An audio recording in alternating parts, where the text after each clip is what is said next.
ஒரு சிறிய கிராமத்தில் அருண் என்ற சிறுவன் இருந்தான். அவன் மிகவும் ஏழையாக இருந்தாலும் பிறருக்கு உதவ விரும்பினான்.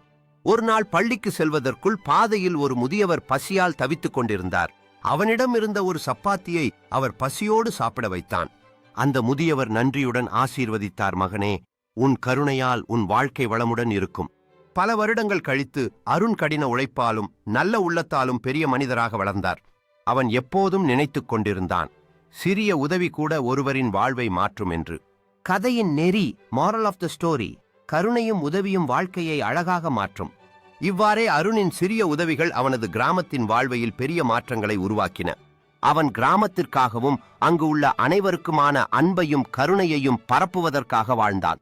அவன் சொன்னது போல ஒரு சிறிய உதவி கூட ஒருவரின் வாழ்வை மாற்றும் என்பதை அவர்கள் புரிந்தனர்.